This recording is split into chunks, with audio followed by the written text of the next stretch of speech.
Hello everyone, welcome to inspire classes. तो आज हम लोग स्टार्ट करेंगे अपना नेक्स्ट टॉपिक सर्कुलर मोशन। इससे पहले लॉज ऑफ मोशन वाले चैप्टर में हम लोगों ने लॉज ऑफ मोशन के बारे में जो बेसिक आइडिया था, पुलिस के बारे में, ब्लॉक प्रॉब्लम, एफबीडी के बारे में, वो सारी बातें हो गई। और फिर हम लोगों ने पूरा फ्रिक्शन का टॉपिक भी कवर कर लिया। फ्रिक्शन टॉपिक के हो जाने के जस्ट बाद अब हमारे पास आती है बात सर्कुलर मोशन की, क्योंकि देखो सर्कुलर मोशन हमारी डे टू डे लाइफ में बहुत कॉमन है। इनफैक्ट जो हमारे यहाँ वॉच होती है, वो वॉच के अंदर जितनी भी सुइयाँ होती हैं, जो हैंड्स होती हैं क्लॉक की, वो क्लॉक की हैंड्स भी तो सर्कुलर मोशन परफॉर्म करती है। इस तरह से फेयर में, मेला में तुमने झूले देखे होंगे बहुत सारे, वो सारे के सारे जो ये झूले होते हैं, ये सारे सर्कुलर मोशन परफॉर्म करते हैं। तो सर्कुलर मोशन का तो बड़ा इंपॉर्टेंस है हमारी डे टू डे लाइफ के अंदर। तो इसलिए सर्कुलर मोशन के बारे में जानना ज़रूरी है, उस चीज़ की साइंटिफिक स्टडी ज़रूरी है। वह फिजिक्स और क्या है, जो हमारे सराउंडिंग नेचर में जो भी चीज़ें हो रही हैं, उन सब चीज़ों का साइंटिफिक रीज़न समझना, सो दैट हमको उनको आसान बना सकें या उन पर और मॉडिफिकेशन करके ईजी बना सकें। इसी चीज़ को तो हम फिजिक्स बोलते हैं। और कॉमनली हम फिलहाल जो फिजिक्स पढ़ रहे हैं, आपको बताया था मैंने सबसे स्टार्टिंग में ही, ये वो कौन सी फिजिक्स पढ़ रहे हैं हम लोग, जो ये पूरी फिजिक्स है, ये पूरी क्लासिकल फिजिक्स है ना। This is all about what, classical physics, जो न्यूटन के लॉज पे चलती है जनरली। तो क्लासिकल फिजिक्स ही है पूरी की पूरी जो आप ये पढ़ रहे हो।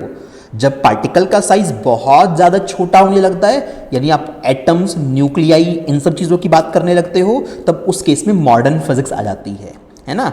या फिर अगर हम लोग बहुत हाई स्पीड पे चलते हुए पार्टिकल्स की बात करें, अभी तो क्या है, अभी तो आप लोग स्पीड जनरली ऐसे तो पढ़ते हो, 150 मीटर पर सेकेंड हो गई, 500 मीटर पर सेकेंड हो गई, ज़्यादा से ज़्यादा इतनी स्पीड के बारे में बात करते हो। व्हाट विल हैपन अगर आप ऐसे ऑब्जेक्ट के बारे में बात करने लग जाओ जो लाइट की स्पीड के कंपैरेबल स्पीड से चलते हैं। लाइक कोई चीज़ है जो 1 × 10⁸ मीटर पर सेकेंड से चलती है। अगर हम लोग बहुत हाई स्पीड के पार्टिकल्स के बारे में बात करने लग जाए ना, तब भी क्लासिकल फिजिक्स के लॉज में सर्टेन चेंजेस करने पड़ते हैं। ये एज इट इज़ अप्लाई नहीं हो सकते। और कॉन्सेप्ट आ जाता है कौन सा, रिलेटिविटी का। फिर आती है अल्बर्ट आइंस्टाइन की रिलेटिविटी थ्योरी। ठीक है, बात क्लियर हो रही है। तो इस तरह से जनरली फिलहाल जो पढ़ रहे हो, जो डे टू डे लाइफ में ऑब्जर्वेबल ऑब्जेक्ट्स हैं, जो चीज़ें तुम्हें देखने को मिल रही हैं, फील हो रही हैं, उन सब चीज़ों की साइंटिफिक स्टडी फिजिक्स के जिस पार्ट में करते हो, वो क्लासिकल फिजिक्स के अंदर आता है, जो जनरली न्यूटन के लॉज पे चलती है। और भी अदर साइंटिस्ट हैं, but majority of contribution Isaac Newton का ही है। अगर पार्टिकल बहुत हाई स्पीड से चलना स्टार्ट कर दे, लाइट की स्पीड के कंपैरेबल, तो इसमें काफ़ी चेंजेस करने पड़ते हैं और आती है अल्बर्ट आइंस्टाइन की थ्योरी ऑफ रिलेटिविटी। ठीक है। और अगर पार्टिकल का साइज बहुत ज़्यादा छोटा हो जाए, उस केस में चीज़ों की चर्चा करें, तो फिर मॉडर्न फिजिक्स और क्वांटम मैकेनिक्स के बारे में बात आने लगती है। वो बहुत हायर लेवल के फिजिक्स के टॉपिक्स है, बहुत इंटरेस्टिंग पार्ट है, बहुत कुछ सोच बड़े हमारी इस तरह बनाई हुई है, इस तरह की चीज़ें डिज़ाइन हैं और फ्यूचर में बनेंगी, जो हमारी सोच से बहुत आगे होने वाली हैं। तो स्टार्ट करेंगे आज सर्कुलर मोशन के बारे में क्या क्या होता है। देखो, सर्कुलर मोशन अगर एनसीईआरटी के सबसे बात करें, तो एनसीईआरटी वालों ने क्या किया है, इसका कुछ सेक्शन तो चैप्टर 4 के अंदर, मोशन इन अ प्लेन, उसके एंड में दे रखा है, यूनिफॉर्म सर्कुलर मोशन के नाम से। आप एनसीईआरटी खोल के देखना, चैप्टर 4 के एंड में तुम्हें कुछ पेजेस नजर आएंगे, जहाँ सेंट्रीपिटल एक्सेलरेशन के बारे में, एंगुलर वेलोसिटी, एंगुलर डिस्प्लेसमेंट, इन सब के बारे में नजर आएगा। वो सारी चीज़ कहलाती है काइनेमेटिक्स ऑफ सर्कुलर मोशन। क्या कहलाती है, काइनेमेटिक्स ऑफ सर्कुलर मोशन, क्योंकि वो काइनेमेटिक्स का पार्ट था 4th चैप्टर। फिर 5th चैप्टर जो है लॉज ऑफ मोशन, उसके एंड में सर्कुलर मोशन का पार्ट है, उसको बोलते हैं डायनेमिक्स ऑफ सर्कुलर मोशन, क्योंकि यहाँ पे फोर्स की चर्चा होनी शुरू हो जाती है। फोर्स का कॉन्सेप्ट आपका चैप्टर 4 तक थोड़ी ना आया था, चैप्टर 5 से तो स्टार्ट हुआ कि हाँ, फोर्स नाम की भी कोई चीज़ होती है। हम लोगों ने मोशन का जो कॉज है, मोशन का जो कारण है, इसको फोर्स बोलते हो, उसकी चर्चा करनी शुरू कर दी, तो वो चैप्टर 5 में आई थी। इसलिए सर्कुलर मोशन के बेसिकली 2 पार्ट होते हैं। एक तो काइनेमेटिक्स ऑफ सर्कुलर मोशन, जो चैप्टर 4 का पार्ट है एनसीईआरटी के अकॉर्डिंग, और एक डायनामिक्स ऑफ सर्कुलर मोशन, जो चैप्टर 5 का पार्ट है। अभी फिलहाल आने वाले 2 से 3 लेक्चर में कम से कम, है ना, लगभग 2-3 लेक्चर तो आएंगे, उसमें हम लोग काइनेमेटिक्स ऑफ सर्कुलर मोशन पढ़ेंगे। तब तक आप देखोगे फोर्स की कोई चर्चा नहीं होगी। और फिर जैसे ही हम लोग डायनामिक्स ऑफ सर्कुलर मोशन पे पहुंचेंगे, तो फिर फोर्स के बारे में आना शुरू हो जाएगा। मैं एक जगह पे आपको सर्कुलर मोशन इसलिए करा रहा हूं ताकि बार बार 2 जगह स्प्लिट होके ना पढ़ना पड़े। एक जगह पे सर्कुलर मोशन हो गया तो सारी चीज़ें सर्कुलर मोशन की बस यहीं पे खत्म हो जाएंगी एक साथ। ठीक है, चलिए तो अब देख लो, कॉमन से झूला बैठे भी होंगे मे बी कई बच्चे इसमें, तो देखा होगा ये कैसा है, ये आपका वर्टिकल सर्कुलर मोशन है। भाई चीज़ें इसमें यूं मूव कर रही होती है ना, लाइक इस तरह से, तो ये कैसा मोशन है, ये वर्टिकल सर्कुलर मोशन है। और ऐसे भी होगा, ऐसे भी आप लोगों ने देखा होगा, ऐसे हॉरिजॉन्टल होता है, यहाँ पे इसके चारों तरफ ऐसी चीज़ें घूमती रहती हैं। ये कौन सा है, ये हॉरिजॉन्टल सर्कुलर मोशन है। ऐसे भी झूले होते हैं, ये वर्टिकल सर्कुलर मोशन है।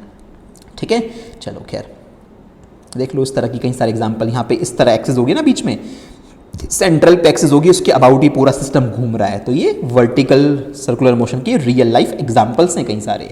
और भी दिखाता हूँ, और भी कई सारे हैं। देखो यहाँ पे ये कार को आप देखोगे, ये कार लगातार गोल गोल घूम रही है। रोड है, सपोज रोड पे घूम रही है, तो कौन सा मोशन कर रही है, ये हॉरिजॉन्टल सर्कल में घूम रही है। This is the horizontal circular motion. तो पहली बात तो विजुअलाइज होनी चाहिए, माइंड पे क्लियर होना चाहिए सर्कुलर मोशन बोलते किस चीज़ को हैं। देखिए, तो सर्कुलर मोशन जरूरी नहीं है ग्राउंड पे ही होगा, वर्टिकली भी हो सकता है। आपको पीछे जो दिखाया, तो वर्टिकल सर्कुलर मोशन भी पॉसिबल है, हॉरिजॉन्टल सर्कुलर मोशन भी पॉसिबल होता है। जनरली वर्टिकल सर्कुलर मोशन के बारे में आइडिया आपका वर्क पावर एनर्जी के चैप्टर के अंदर आता है। यहाँ तो हम वर्टिकल सर्कुलर मोशन की कोई बात नहीं करेंगे।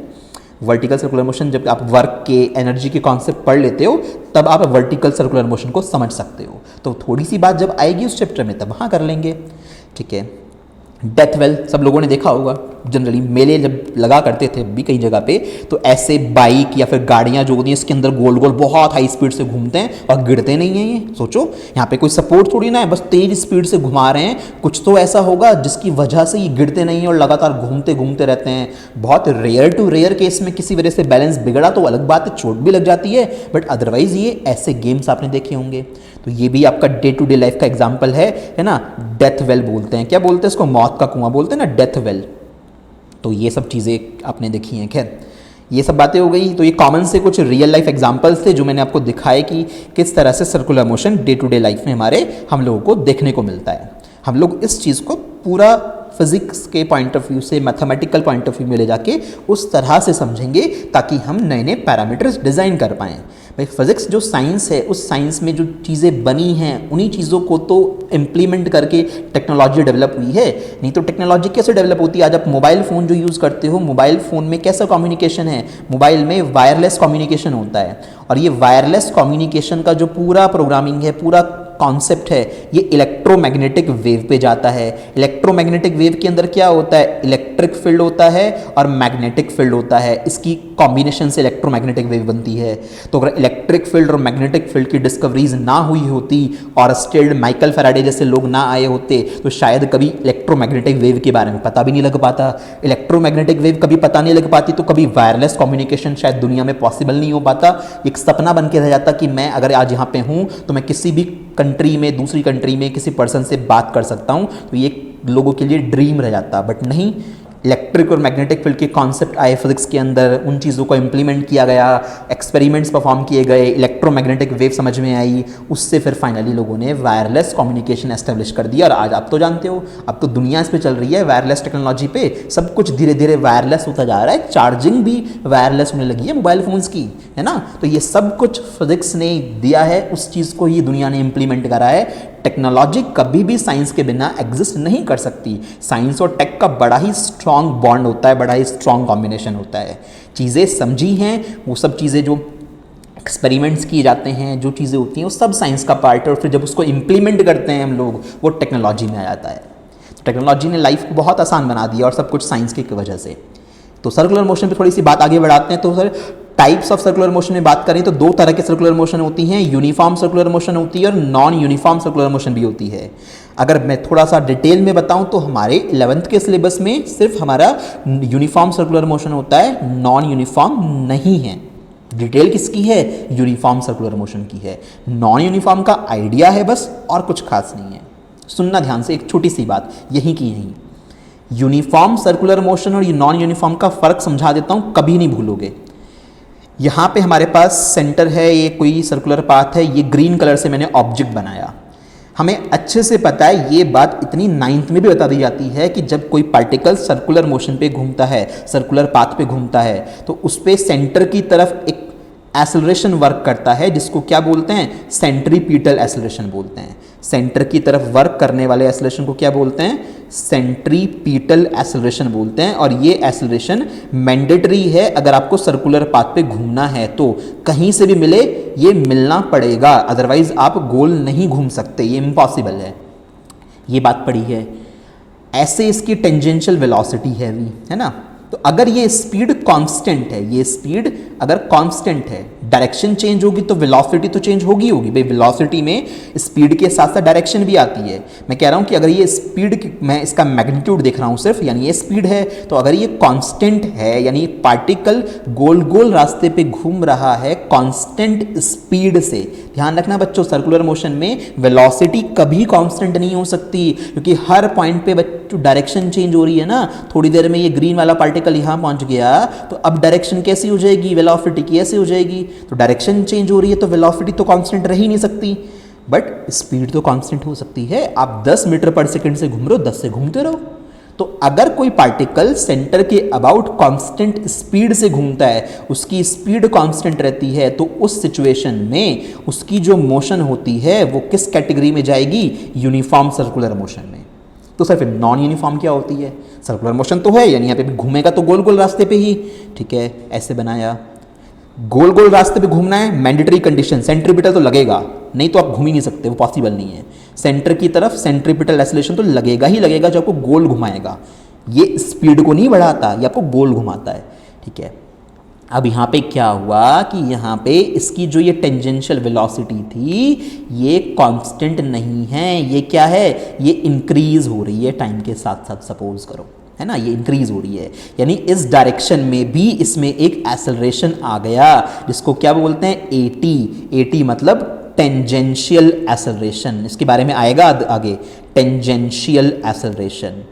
टेंजेंशियल क्यों? टेंजेंट के अलॉन्ग वर्क कर रहा है ना, this is called tangential acceleration. मतलब सिंपल सी बात यह है कि अगर कोई पार्टिकल गोल गोल रास्ते पे तो घूम रहा है, बट उसकी जो स्पीड है, उसका जो स्पीड है वो कांस्टेंट नहीं है, बार बार इंक्रीज या डिक्रीज हो रही है, यानी उसमें बार बार एक्सेलरेशन आ रहा है या रिटार्डेशन आ रहा है टेंजेंशियल, तो भैया उस सिचुएशन में ये पर्टिकुलर पाथ पे घूमते वक्त इसकी मोशन कही जाती है नॉन यूनिफॉर्म सर्कुलर मोशन। क्या मेरी बात समझ में आ गई? मतलब यूनिफॉर्म सर्कुलर मोशन में टेंजेंशियल एक्सेलरेशन की वैल्यू 0 होती है, टेंजेंशियली कोई एक्सेलरेशन नहीं होगा, कांस्टेंट स्पीड से घूमोगे। जबकि नॉन यूनिफॉर्म में टेंजेंशियल एक्सेलरेशन भी प्रेजेंट होगा इसके साथ। भाई एसी तो होना जरूरी है, ये तो सर्कुलर मोशन के लिए चाहिए ही चाहिए, ये तो चाहे यूनिफॉर्म हो चाहे नॉन यूनिफॉर्म हो, सेंट्रीपिटल तो लगेगा ही लगेगा। टेंजेंशियल अगर लगा तो फिर नॉन यूनिफॉर्म में पहुंच जाओगे, टेंजेंशियल एक्सेलरेशन नहीं हुआ यानी कांस्टेंट स्पीड से भाग रहे हो, यानी यूनिफॉर्म सर्कुलर मोशन हो जाएगी। ये है कोर क्रिस्टल पार्ट। इतना पता होगा तो कोई टेंशन नहीं है, सब कुछ आपने पढ़ लिया फिर तो, ठीक है। चलिए बात करते हैं यूनिफॉर्म की। यूनिफॉर्म पढ़ना है इसलिए मैंने डेफिनेशन लिख दी, नॉन यूनिफॉर्म डिटेल में नहीं पढ़ना है इसलिए मैंने तुम्हें समझा दिया। डेफिनेशन नहीं आएगी, मैं तुम्हें डायग्राम दिखा दूंगा बस। देखो, when a object moves in a circular path with constant speed, याद रखिएगा ये है common word, then its motion is called uniform circular motion। ठीक है, बहुत बढ़िया। In this motion the direction of the object changes continuously। Direction तो भाई साहब हर पॉइंट पे चेंज होगी या नहीं होगी? आप डायग्राम के अंदर देख लो, डायरेक्शन हर पॉइंट पे बदल रही है, कभी यूं कभी इधर, है ना। So its velocity keeps on changing, क्योंकि वेलोसिटी तो कहती है, वेलोसिटी दो चीज़ों पे डिपेंड करती है। वेलोसिटी का मतलब स्पीड और प्लस डायरेक्शन भी देखनी है। स्पीड तो आपने कांस्टेंट रखवा दी, है ना, बट डायरेक्शन तो तुम्हारी बार बार चेंज हो रही है, तो वेलोसिटी तो वेरिएबल होगी ही होगी हमेशा। तो यूनिफॉर्म सर्कुलर मोशन वो मोशन होती है जहां पे कोई पार्टिकल सर्कुलर पाथ पे घूमेगा कांस्टेंट स्पीड से। गलती से भी कांस्टेंट वेलोसिटी मत लिख देना। आप वेलोसिटी कैसे कांस्टेंट कर दोगे? वेलोसिटी कांस्टेंट करने का मतलब तुम गोल घूम ही नहीं रहे, क्योंकि अगर घूमोगे तो हर पॉइंट पे डायरेक्शन बार बार चेंज होगी, ठीक है। तो ये बात समझ में आ गई। खैर, नॉन यूनिफॉर्म सर्कुलर मोशन में स्पीड कांस्टेंट नहीं रहती। एक एग्जांपल दिखा रखा है, डे टू डे लाइफ में होता है, पहाड़ों पे बहुत ज़्यादा ऐसी रोड होती हैं जहाँ पे एक्सेलरेशन नॉन, मतलब आपके पास स्पीड कांस्टेंट नहीं रह पाती है, जिसको क्या बोलेंगे? भाई जितनी तेज स्पीड से ऐसे आ रहे थे, फिर मोड़ पे आपको स्पीड चेंज करनी पड़ेगी ना, तो स्पीड कांस्टेंट ना होने की वजह से ऐसी मोशन क्या होती है? Non uniform circular motion. यानी यहाँ पे ऑब्जेक्ट में टेंजेंशियल एक्सेलरेशन प्रेजेंट होता है। तो अगर कोई पार्टिकल गोल गोल रास्ते पे घूम रहा है और आप ये कह रहे हो कि वो non uniform circular motion perform कर रहा है, तो उसका मतलब सेंट्रीपिटल तो होगा ही होगा हमेशा, इसके अलावा टेंजेंशियल एक्सेलरेशन भी एग्जिस्ट करेगा, जिसकी वजह से उस पार्टिकल की वेलोसिटी बार बार बदलती रहेगी, या तो इंक्रीज होगी या डिक्रीज होगी, जो भी हो रहा होगा। तो ऐसी मोशन होती है नॉन यूनिफॉर्म सर्कुलर मोशन। ठीक है, चलिए अब एक एनालॉजी, मतलब कुछ सिमिलैरिटी है। अक्सर ये होता है ना, साइंस बहुत ब्यूटीफुल है, बहुत सारी जगह पे चीज़ें सिमिलर हैं, कि वहाँ पे ऐसा हुआ था तो इस यहाँ पे भी ऐसा ही है, बस थोड़ी सी बात चेंज हो गई, बाकी सब कुछ पैरामीटर्स वही आएंगे। देखो कैसे, जैसे बात करें रेक्टिलीनियर मोशन की, यानी काइनेमेटिक्स की। काइनेमेटिक्स के अंदर सब पैरामीटर पढ़े तुमने। काइनेमेटिक्स में क्या होता है, स्ट्रेट लाइन मोशन के बारे में बात करते हैं ना, तो लीनियर, रेक्टिलीनियर मतलब स्ट्रेट लाइन मोशन। तो लीनियर डिस्प्लेसमेंट देखो ऐसे शो करा था न्यूटन, जो इक्वेशन आती है, 3 इक्वेशन आती हैं इक्वेशन ऑफ मोशन, जिन्हें गैलीलियो गैलीली ने दिया था, उनमें तीनों पैरामीटर आते हैं। लीनियर डिस्प्लेसमेंट ऐसे शो करते हैं। तो भैया अगर रेक्टिलीनियर मोशन में आप चर्चा कर रहे हो लीनियर डिस्प्लेसमेंट की, मतलब आप यहाँ से चल के यहाँ गए हो, तो आप बोलते हो कि आपने कुछ डिस्प्लेसमेंट किया, जिसे लीनियर डिस्प्लेसमेंट बोलते हैं। ऐसी सर्कुलर मोशन में किसकी चर्चा होती है, इसकी जगह एंगुलर डिस्प्लेसमेंट आ जाता है, जिसको थीटा से रिप्रेजेंट करते हैं। मतलब ये बहुत आसान है समझना, पार्टिकल किसी इंस्टेंट ऑफ टाइम पे यहाँ पे था, तो ओरिजिन से रेफरेंस लिया तुमने इसका, यहाँ पे है, थोड़ी देर में ये पार्टिकल यहाँ पहुँच गया चल के, है ना, इस रास्ते पे चल के यहाँ पहुँच गया, तो कितना एंगल उसने घूम लिया, सर इतना एंगल उसने घूम लिया। तो ये एंगल के टर्म्स में जब डिस्प्लेसमेंट को कैलकुलेट करते हैं तो उसको एंगुलर डिस्प्लेसमेंट बोल दिया। जैसे उसमें लीनियर वेलोसिटी आया करती थी, यहाँ पे एंगुलर वेलोसिटी आनी शुरू हो जाएगी, जिसको ओमेगा, ये डब्ल्यू नहीं है बच्चों, ध्यान रखिएगा, डब्ल्यू तो ऐसे बनता है, डब्ल्यू थोड़ा ऐसे बना दिखा, डब्ल्यू ऐसे बनता है, ये लट्टू की तरह ऐसे गोल गोल यूँ, है ना, यूँ ऐसे गोल घूम के बनता है, ओमेगा पढ़ते हैं इस सिंबल को, है ना, ग्रीक लेटर है ओमेगा, तो ओमेगा सिंबल होता है एंगुलर वेलोसिटी का। अब जैसे लीनियर एक्सेलरेशन होता था, अगर ऑब्जेक्ट स्ट्रेट लाइन में चल रहा है तो या तो उसकी वेलोसिटी इंक्रीज होगी या डिक्रीज होगी, तो उसी के अकॉर्डिंग हमें एक्सेलरेशन बोला करते थे, स्मॉल ए से रिप्रेजेंट करते थे। यहाँ पे चीज़ें गोल गोल घूम रही हैं, है ना, सर्कुलर पाथ पे घूम रही हैं, तो सारी चीज़ें एंगुलर एंगुलर एंगुलर हो गई, तो एक्सेलरेशन भी एंगुलर हो गया, सिंबल भी चेंज हो गया, अल्फा से रिप्रेजेंट करते हैं। तो यहाँ थीटा, यहाँ ओमेगा, यहाँ अल्फा। जब रोटेशनल मैकेनिक्स पढ़ोगे, यानी चैप्टर नंबर 7 पढ़ोगे, वर्क पावर एनर्जी की जो नेक्स्ट में चैप्टर है, उस चैप्टर के अंदर आप देखोगे हमने इक्वेशन ऑफ मोशन को भी चेंज कर दिया। हमने भाई ये इसके अकॉर्डिंग इक्वेशन ऑफ मोशन 3 आती हैं, वो आप जानते हो, हम इन पैरामीटर को बदल बदल के ये वाले पैरामीटर वहाँ रख देंगे और हम पाएंगे कि हमारी इक्वेशन ऑफ मोशन भी थीटा की टर्म्स में, ओमेगा की टर्म्स में, अल्फा की टर्म्स में लिखी जा सकती हैं, जो तब काम आएंगी जब चीज़ें गोल गोल घूमेंगी, सर्कुलर पाथ पे घूमेंगी, रोटेट करेंगी। ठीक है ना, तो ये बहुत अच्छी सी एनालॉजी है, ताकि पैरामीटर क्लियर रहते हैं कि वहाँ पे ये था, यहाँ पे ये है, वहाँ पे ये था, यहाँ पे ये है, ऐसे। ठीक है, तो अब हमें यही तीनों टर्मिनोलॉजी पढ़नी है, इन्हीं को बेसिक पैरामीटर बोलते हैं। देखो मैंने लिखा अभी है, parameters of circular motion, we must know that about angular displacement, angular velocity and angular acceleration. आज के लेक्चर में इन दो के बारे में पढ़ा दूंगा अच्छे से, जब नेक्स्ट क्लास आएगी उसमें एंगुलर एक्सेलरेशन को पढ़ेंगे। ठीक, चलिए देखो पहला टॉपिक हमारा बड़ा इंपॉर्टेंट है, बड़े इंपॉर्टेंट सी चीज़ें बहुत बेसिक हैं। मान लो सर्कुलर मोशन सीखने के लिए ना ये ABCD की तरह पढ़ रहे हो, और ध्यान रखना सर्कुलर मोशन का ये बेसिक कॉन्सेप्ट आपको कभी भी पूरे 11th में आगे भी काम आ जाएगा और 12th में कहीं भी काम आ जाएगा, तो इसलिए बड़ा ही इंपॉर्टेंट है, बहुत अच्छे से समझ लेना इस चीज़ को, ये काइनेमेटिक्स वाला जितना भी पार्ट है सर्कुलर मोशन का। देखो बच्चों, ये लेडी जो है, सपोज इसने हाथ को स्ट्रेट कर रखा है, एक परछाई बनी हुई है इसके हाथ की, इसने बॉल को ऐसे पकड़ रखा था, तो मैंने लाइन उसी के अकॉर्डिंग बनाई, है ना, कैसे भी मूव करा लो। उसने अपने हैंड को रोटेट करके वो हाथ को ऐसे ले आई, इस तरह से ऊपर की तरफ, हाथ को कैसे ले आई, ऊपर की तरफ ले आई, तो अब उसका हैंड की नई लोकेशन ऐसे हो गई। तो सोचो ज़रा, लीनियर डिस्प्लेसमेंट तो ये हुआ है ना, ये तो एक स्ट्रेट लाइन तो नहीं, मतलब लेंथ के अलॉन्ग जा रहे हो, ये कैसा डिस्प्लेसमेंट है, इस रास्ते पे जाएगा कोई, तो लीनियर डिस्प्लेसमेंट है।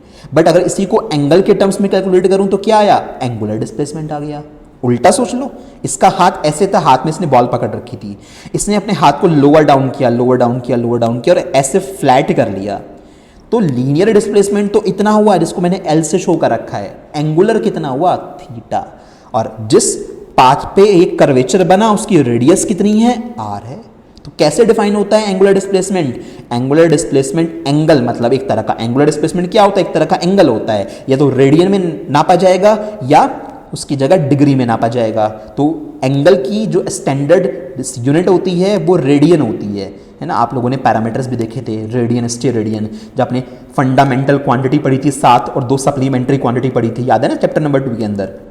तो angle is equal to length of arc upon radius. तो एंगल इज इक्वल टू यानी angular displacement is equal to length of arc upon radius. तो देखो लिखा है angular displacement of a body is defined as the angle in radians, है ना। हमेशा output किस में लेंगे हम, रेडियन में आएगा हमारा आउटपुट। डिग्री, रिवॉल्यूशन, जो भी बोल सकते हो आप इसको, आउटपुट हमेशा रेडियन में कंसिडर करते हैं। थ्रू विच ए पॉइंट और line is rotated in a specific direction about a specified axis. यानी पहले यहां पे थे आप, इसके अबाउट घूम के अब इस पॉइंट, देखो ये हुआ पॉइंट ऑफ रोटेशन। ये जो एल्बो वाला पॉइंट है क्या हुआ, पॉइंट ऑफ रोटेशन, क्योंकि एल्बो तो यहीं रही, ये हाथ का आगे वाला हिस्सा यहां पे आ गया यूं फ्लैट होके। तो this is the point of rotation, है ना। यहां से हाथ पूरा घूम के हाथ नीचे फ्लैट होके ऐसे आ गया, तो ये लीनियर डिस्प्लेसमेंट। और एंगल के टर्म्स में बात करें तो एंगुलर डिस्प्लेसमेंट। बड़ा आसान सा है, सर्कल बना के भी समझ सकते हैं इस बात को। सर्कल बना के ऐसे समझ सकते हैं कि सर यहाँ पे पार्टिकल इस जगह पे था, सेंटर से इस जगह पे मैंने ग्रीन कलर में बनाया हुआ है, थोड़ी देर के बाद ये पार्टिकल यहाँ पे पहुँच गया ऐसे चल के।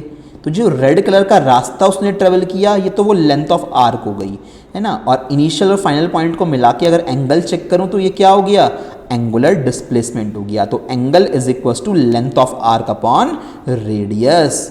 उस पर्टिकुलर पाथ की कुछ रेडियस भी तो रही होगी, बस एंगुलर डिस्प्लेसमेंट ऐसे डिफाइन होता है।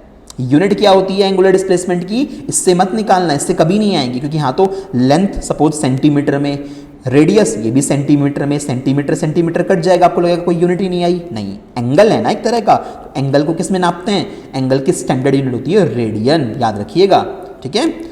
और याद रखना एंगुलर डिस्प्लेसमेंट हो कुछ भी हो, ये सारी वेक्टर क्वांटिटीज मानी जाती हैं। स्केलर या वेक्टर है तो आंसर है हाईलाइट हुआ है वेक्टर है, तो it is a vector quantity, make sure. Angular displacement, displacement तो वैसे भी वेक्टर होता है ना, तो angular displacement, angular velocity, angular acceleration सारी ही वेक्टर क्वांटिटी होती हैं।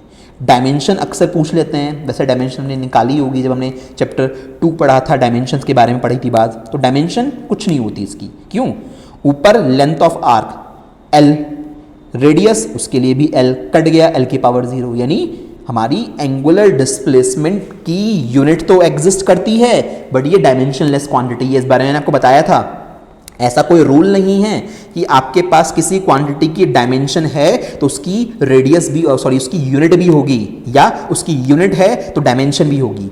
ऐसी क्वांटिटीज भी फिजिक्स में एग्जिस्ट करती हैं जिनकी डायमेंशन तो है, यूनिट नहीं है कोई, या यूनिट तो है डायमेंशन नहीं है। वो यूनिट तो है डायमेंशन नहीं है, वो आपकी ये क्वांटिटी आ रही है। ऐसी भी क्वांटिटी होती हैं जिनकी ना तो यूनिट है ना डायमेंशन है। तो मतलब सारी पॉसिबिलिटीज हो सकती हैं कि सर डायमेंशन यूनिट, ये डायमेंशन भी है यूनिट भी है, डायमेंशन यूनिट, डायमेंशन नहीं है यूनिट भी नहीं है, और डायमेंशन है यूनिट नहीं है, और इसके अलावा डायमेंशन नहीं है यूनिट है। सब कुछ पॉसिबल है, चारों वैरायटी की क्वांटिटीज एग्जिस्ट करती हैं। मेक श्योर यह बात आपको पता होनी चाहिए, ठीक। तो एंगुलर डिस्प्लेसमेंट के बारे में इतना बहुत है। Now comes to next parameter, angular velocity. Linear velocity कैसे बनाते थे सर, लीनियर वेलोसिटी होती थी linear displacement upon time. Unit time में जितना डिस्प्लेसमेंट कवर किया होता है उसी को तो लीनियर वेलोसिटी बोलते थे। याद करो कि आपने velocity is equal to displacement upon time, ये तो लिखा था, डिस्प्लेसमेंट अपॉन टाइम, है ना। तो यहाँ पे लीनियर वेलोसिटी की जगह एंगुलर वेलोसिटी, डिस्प्लेसमेंट यहाँ पे सिंपल डिस्प्लेसमेंट था, यहाँ पे एंगुलर डिस्प्लेसमेंट। टाइम तो टाइम होता है, टाइम एंगुलर लीनियर थोड़ी ना होता है, टाइम तुम्हारे हाथ में थोड़ी ना है, टाइम तो टाइम है, टाइम का कोई एंगुलर लीनियर पैरामीटर नहीं होता, बस। तो यूनिट टाइम में जितना एंगुलर डिस्प्लेसमेंट कवर किया है किसी ऑब्जेक्ट ने, किसी पर्टिकुलर ऑब्जेक्ट ने सर्कुलर पाथ पे घूमते हुए, तो उसको उसकी एंगुलर वेलोसिटी बोलते हैं। इसको ओमेगा से डिनोट करते हैं, सिंबल क्या है, ओमेगा।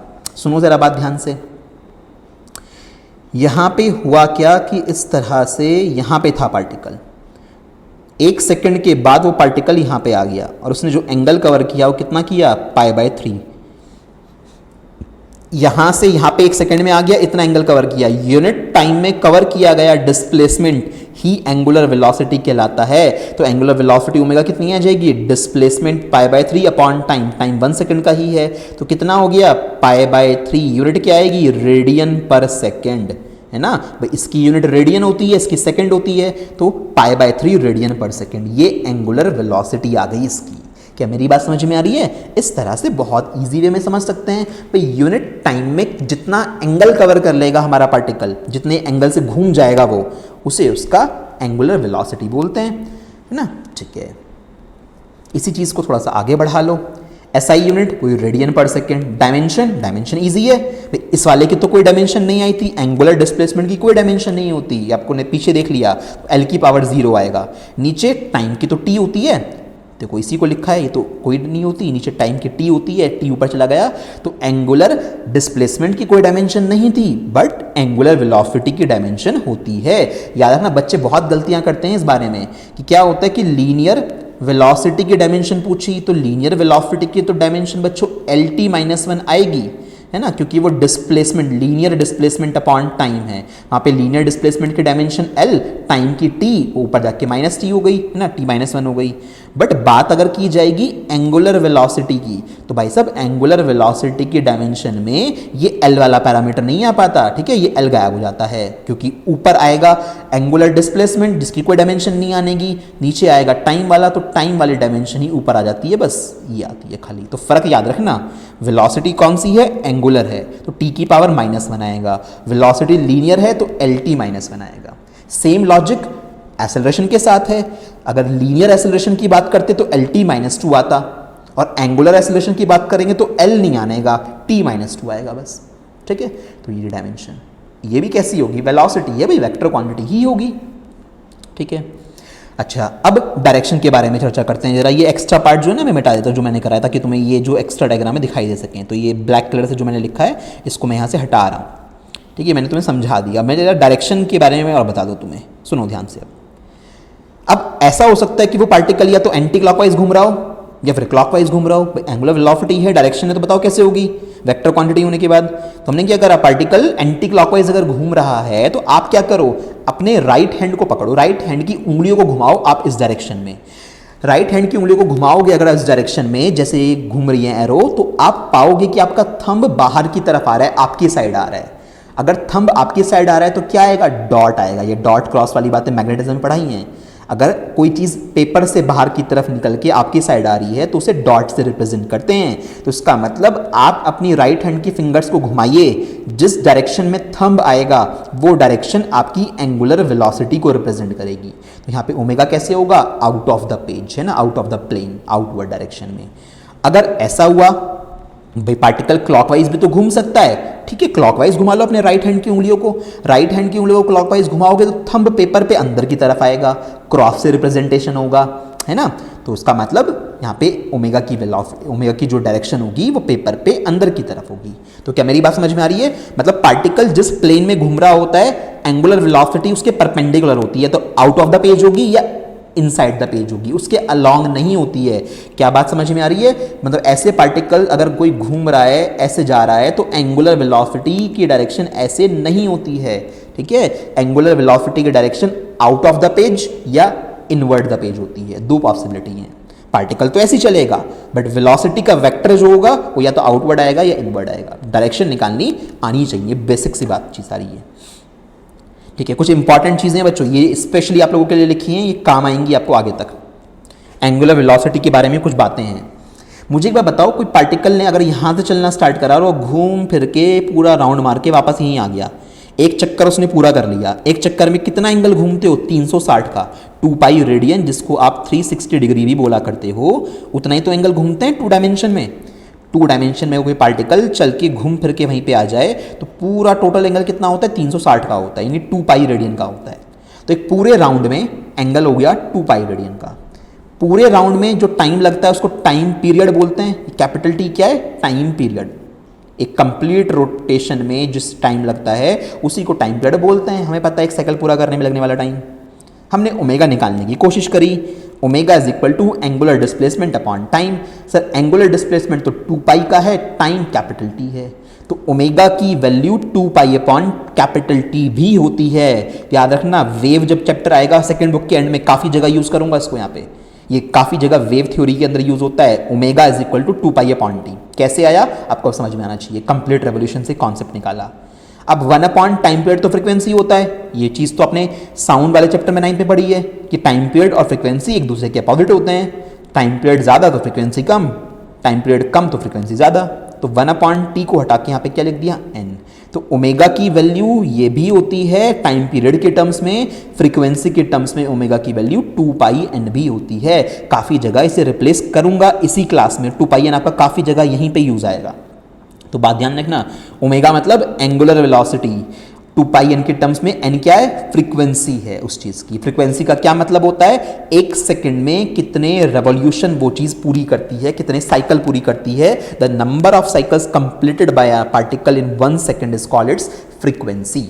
ठीक है, खैर तो ये सारी कॉमन सी बातें, दो नई चीज़ आई हैं। तो कहीं अगर फ्यूचर में मैं ओमेगा मुझे दिखाई दे और मैं उसको हटा के कहाँ पे 2 पाई एन लिखने लगूँ तो अमेज मत होना कि सर ने पता नहीं क्या लिख दिया।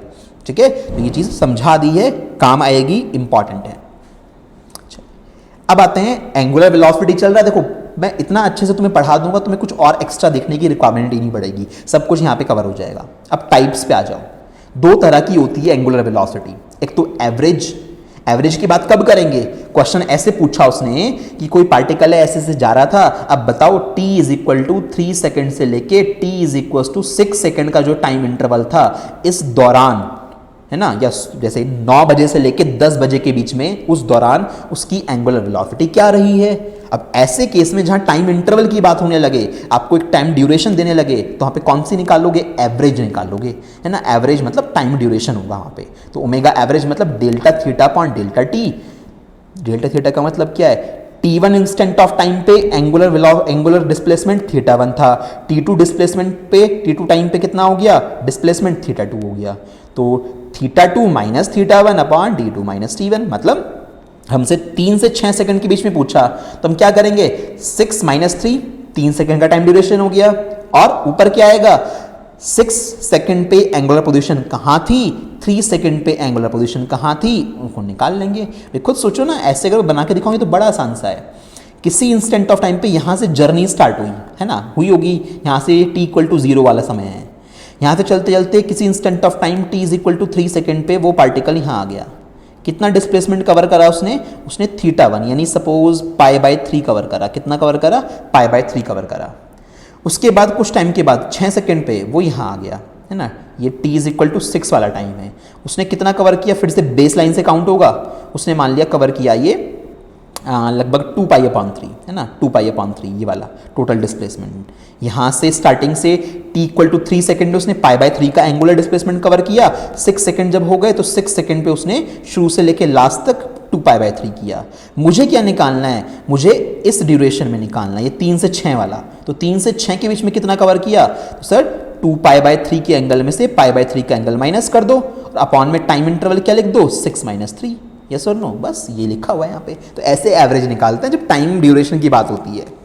बट कभी कभी क्या होता है, इंस्टेंटेनियस पूछ लेगा, नहीं पूरी जर्नी में ऐसे पार्टिकल घूम रहा था, है ना, वो बोलेगा t इक्वल टू 5 सेकेंड पे बताओ कितना उसका एंगुलर वेलोसिटी होगी। एग्जैक्ट सेकंड पे पूछ ले तो उसको इंस्टेंटेनियस बोलता है। उसने पूछा t इक्वल टू 3 सेकेंड पे बताओ क्या एंगुलर वेलोसिटी थी, तो वो क्या आएगी, वो इंस्टेंटेनियस आएगी। एक पर्टिकुलर टाइम पे पूछी गई वेलोसिटी इंस्टेंटेनियस होती है, और एक टाइम ड्यूरेशन दे दिया, इंटरवल दे दिया, टाइम इंटरवल, वहाँ एवरेज निकाला करते हैं।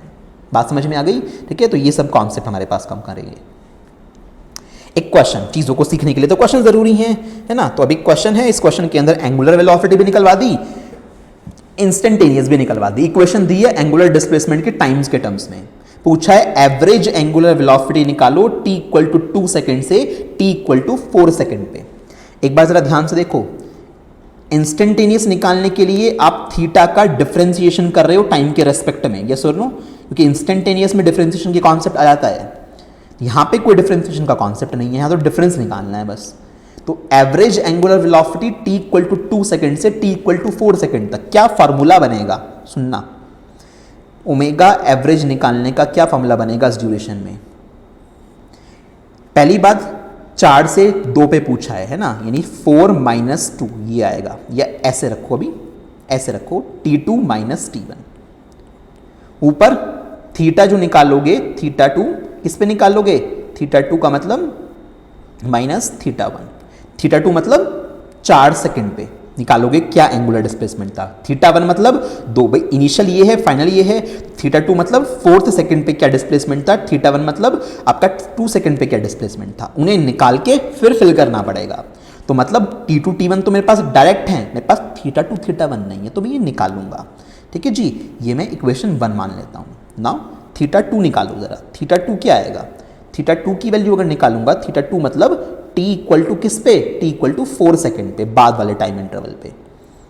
थीटा की इक्वेशन दे रखी है, t की जगह 4 भर दो, है ना, 3 है 4 का क्यूब, t की जगह 4 भर दो तो डिस्प्लेसमेंट आ जाएगा एंगुलर 4th सेकेंड पे। 4 का स्क्वायर प्लस 2, सॉल्व करो इस चीज़ को। 4 का क्यूब करोगे, 4 4 जा 16 होता है, 16 4 जा कितना होता है 64। 64 की 3 से मल्टीप्लाई कर लो, 64 की 3 से मल्टीप्लाई कर लो, 4 3 जा 12 का 2 बचा 1, 6 3 जा 18 और 1 19, 192। तो 192 प्लस 4 4 जा 16, 16 4 जा 64 प्लस 2, सबको एड ऑन कर दो। एड ऑन कर दोगे तो क्या आएगा, 4 है ना, 2 6 6 और 2 8 8, ठीक है। उसके बाद 9 9 और 6 15 का 5 बचा 1, 258 क्या निकाला, थीटा निकाला, तो क्या आएगा इतने रेडियन। ठीक है, तो t इक्वल टू 4 सेकेंड पे एंगुलर डिस्प्लेसमेंट निकाल लिया। अभी इसका काम खत्म करा, theta 1 t equal to 2 second पे निकाल लो, यानी अब यहाँ पे 2 भरो, इसको भी यही निकाल लो, है ना, यहीं पे साइड में निकाल लो, थीटा 1 भी आ जाएगा। तो थीटा 1 का मतलब t इक्वल टू 2 सेकेंड की चर्चा कर रहे हैं जो उसने दे रखा है। तो वो 3 और इंटू 2 की पावर 3 प्लस 4 इंटू 2 का स्क्वायर प्लस 2, सॉल्व कर दें। 2 की पावर 3 8 होता है, 8 3 जा 24 24 प्लस 2 का स्क्वायर 4 होता है, 4 4 जा 16 16 प्लस 2। अब 24 और 16 40 हो गया, फिर हो गया 42, ये आया 42 रेडियन। ठीक है जी, ये आया 42 रेडियन। तो आपने ये भी निकाल लिया, आपने ये भी निकाल लिया, समझना ध्यान से। एवरेज निकालने के लिए आपको इंटरवल चाहिए ना, तो आपको थीटा 2 माइनस थीटा 1 करना है, यानी बाद वाले सेकंड पे जो डिस्प्लेसमेंट है उसमें से पहले सेकंड पे जो डिस्प्लेसमेंट दे रखा है उसको हटाना है। तो बस अब थीटा 2 भी आ गया, थीटा 1 भी आ गया, यानी 258 माइनस 42 अपॉन में टाइम ड्यूरेशन चल रहा है। तो सर ओमेगा एवरेज निकालना बच्चों का खेल हो गया। थीटा 2 कितना आया 258 माइनस कितना आया 42 अपॉन में T2 minus T1। T2 minus T1 कैसे निकालोगे, 4 माइनस 2। ठीक है, तो क्या आएगा यहाँ पे 4 माइनस 2, ये दिस इज 4 माइनस 2। 8 में से 2 जाएंगे 6, 5 में से 4 जाएंगे 1, 2 एज इट इज अपॉन में 2, सॉल्व करो 108 रेडियन पर सेकेंड। एवरेज एंगुलर वेलोसिटी आ गई 108 रेडियन पर सेकेंड। बात समझ में आई, एक आंसर ये हो गया। टाइम इंटरवल कुछ भी हो सकता है, इसके अकॉर्डिंग करना है ना। उसने बोल दिया 3 सेकंड से 5 सेकंड तक निकालो, है ना, तो अब क्या करोगे, थीटा 2 यानी बाद वाला सेकंड, 5वें सेकंड पे निकालोगे कितना डिस्प्लेसमेंट है, तीसरे पे निकालोगे कितना है, उसको यहाँ रख दोगे, फिनिश्ड। ठीक है, अब बात आती है instantaneous angular velocity t equal to 3 second पे। इंस्टेंटेनियस कैसे निकालते हैं, डिफरेंशिएट करना होता है। तो इंस्टेंटेनियस की चर्चा कर लेते हैं अब जरा। तो सेकंड पार्ट में ओमेगा इंस्टेंटेनियस कैसे निकलता है, d theta upon D T से। ये तो बड़ा ही ईजी होता है डिफरेंशिएशन जिसको आता है। तो d upon D T, theta की जगह पे वैल्यू रखो। ये इक्वेशन क्या है पढ़ लेता हूं मैं, 3t cube 4t square plus 2। तो 3t cube plus 4t square plus 2। ठीक है, डिफरेंशिएट करते हैं t के रेस्पेक्ट में करते हैं। सर हमने बहुत अच्छे से सीख लिया। ये पावर नीचे उतर के आएगी, 3 3 जा 9 हो जाएगा, 9 पावर में से कम हो जाएगा t स्क्वायर प्लस 2 नीचे उतर के आएगा, 4 2 जा 8 8t प्लस 2 अकेला है, कांस्टेंट का डिफरेंशिएशन 0 होता है। तो ये ओमेगा की वैल्यू हमारे पास आ गई, बट ये तो टाइम के टर्म्स में है। आपको किस सेकंड पे निकालना था ये ओमेगा, तीसरे सेकंड पे। तो ठीक है 3 भर दो, put t equal to 3 second है। जब t की जगह 3 भर दोगे तो ओमेगा इंस्टेंटेनियस आ जाएगा at t equal to 3 second वाला, है ना, तीसरे सेकेंड पे आ जाएगी इंस्टेंटेनियस वेलोसिटी। तो 9 3 का स्क्वायर प्लस 8 3। हाँ जी, 3 का स्क्वायर कितना होता है 9 होता है, 9 9 जा कितना होता है 81 होता है, प्लस 8 3 जा 24, 4 और 1 5, 8 और 2 10, 105 रेडियन पर सेकेंड। यूनिट का ख्याल रखिएगा अच्छे से। तो ये 105 आई इंस्टेंटेनियस और ये 108 आई। ये किस ड्यूरेशन में आई एवरेज? ये ड्यूरेशन आई थी t इक्वल टू 3 सेकेंड से लेके 3 सेकेंड नहीं था, just a minute, t equal to 2 second से लेके t इक्वल टू 4 सेकेंड, इस ड्यूरेशन में आया ये। और ये कौन से टाइम पे आई? ये इंस्टेंटेनियस है, ये तीसरे सेकंड पे। यानी अगर तीसरे सेकंड पे देखा जाता तो उस ऑब्जेक्ट की इंस्टेंटेनियस वेलोसिटी 105 रेडियन पर सेकंड रही होगी। तो क्या आपको एवरेज वाला और ये इंस्टेंटेनियस वाला कॉन्सेप्ट समझ में आया? बिल्कुल ऐसा ही क्वेश्चन मैं आपको तब कराऊंगा जब आपको एंगुलर वेलोसिटी के बाद एंगुलर एक्सेलरेशन पढ़ाऊंगा नेक्स्ट लेक्चर में। तो एंगुलर एक्सेलरेशन में भी वो आपसे एवरेज एंगुलर एक्सेलरेशन कैलकुलेट करवाएगा और आपसे इंस्टेंटेनियस एंगुलर एक्सेलरेशन कैलकुलेट करवाएगा। तो लॉजिक वही बनता है, मतलब जैसे आप लोग किया करते थे ना, याद करो, s को डिफरेंशिएट करके v बनाया, v को डिफरेंशिएट करके a बनाया, अभी इसको d/dt करा, टाइम के रेस्पेक्ट में लीनियर डिस्प्लेसमेंट का लीनियर वेलोसिटी बन गया, लीनियर वेलोसिटी का एक बार और डिफरेंशिएशन करा, लीनियर एक्सेलरेशन बन गया। सेम पेडागोजी यहाँ पे है, थीटा एंगुलर डिस्प्लेसमेंट, एक बार टाइम के रेस्पेक्ट में डिफरेंशिएशन करा तो ये बन जाएगा लीनियर वेलोसिटी की जगह क्या आ जाएगी? Angular velocity. फिर एंगुलर वेलोसिटी वाले का एक बार और डिफरेंशिएशन कर दूंगा टाइम के रेस्पेक्ट में तो एंगुलर एक्सेलरेशन बन जाएगा। क्या तुम्हें बात क्रैक करनी समझ में आ रही है? ये चीज़ें ना बिल्कुल क्लियर जब होती है माइंड में, किसी तरह की कोई टेंशन नहीं होती। डाउट्स या प्रॉब्लम तब आती है जब चीज़ें सही से नहीं समझी हुई हैं। कॉन्फिडेंस लेवल बच्चे का सिर्फ तब कम होता है जब उसको चीज़ें सही से नहीं आती हैं, या तो उसने खुद से सही से नहीं पढ़ी या उसको जिसने पढ़ाया वो सब्जेक्ट उसने वो चीज़ें ठीक से नहीं पढ़ाई। तो दोनों वहाँ का ही कॉमन हो सकता है फैक्टर। तो इसलिए ज़रूरी है कि अगर आपको बातें बहुत अच्छे से समझ में आती हैं तो आपको खुद फील होगा कि हमें चीज़ें सही से आ गई, तो हमारा कॉन्फिडेंस लेवल भी बूस्टअप होते जा रहा है। तो बहुत ज़रूरी है सिर्फ ऊपर ऊपर से ना पढ़ के जो चीज़ें ज़रूरी हैं उनको इन डेप्थ जितना जानना ज़रूरी है, अपने स्टैंडर्ड पे अपने लेवल पे उतना तो कम से कम पढ़ा जाए।